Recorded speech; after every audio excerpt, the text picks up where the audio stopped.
Hello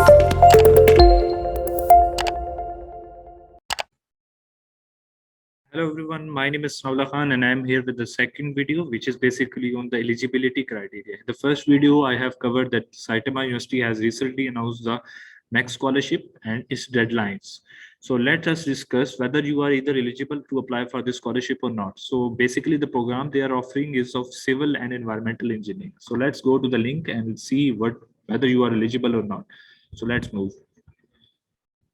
So we are moving. I'm also again attaching the one link in your description. You can just click on that link and you can just move to this page and you can see I have opened the important dates. So one of the very important thing that I wanted to share it with you as I faced in my scenario as well, that for MEXT scholarship, only doctoral applicants can apply. So it's mean those students having a master degree can only apply to the MEXT scholarship, because for MEXT scholarship they are only offering doctoral degree.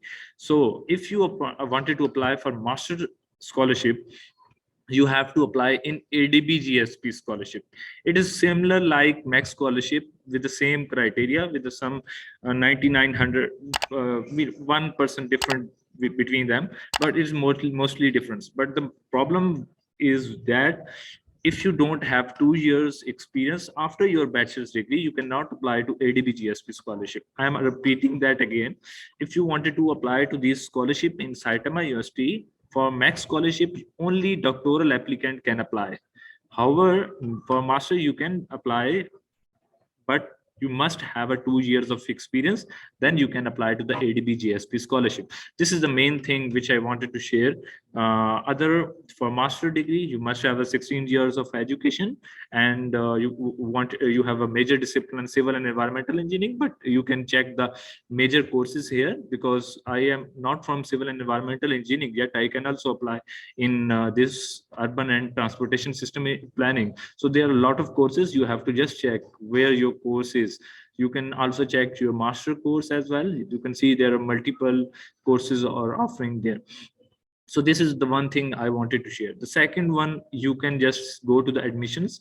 You can see your application form. Just click on application form and the new bar will open, and you can see here the first information. This is the most important. Whenever you are doing something, it's better to first research on it, what are the things written on the information or guidelines link.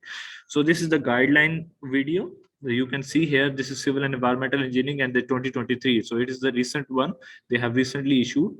So you can see here in ADB GSP scholarship. So there are some categories they have defined. First one is A1, second one is A2, third one is A3.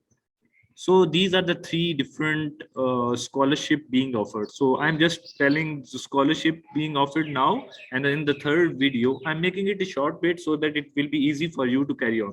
So first scholarship they are offering is of MEXT scholarship, but only for doctoral applicants. So second one is of ADB GSP scholarship, but having at least 2 years of full experience after your bachelor's degree. So third one is of JJWGSP scholarship, but it requires 3 years or more experience after your bachelor's degree. So it is actually the different eligibility criteria which I wanted to share it with you. It's very important. If you should know it, and then you should read the other criteria. Then I will recommend you to make a chart or place some paper on your wall and just write the deadline. Start writing the deadline that Saitama University has 20 November deadline if you wanted to apply in a MEXT scholarship. However, if you wanted to apply in an ADB GSP scholarship, then the deadline is going to be September 20. So this is what you have to look at.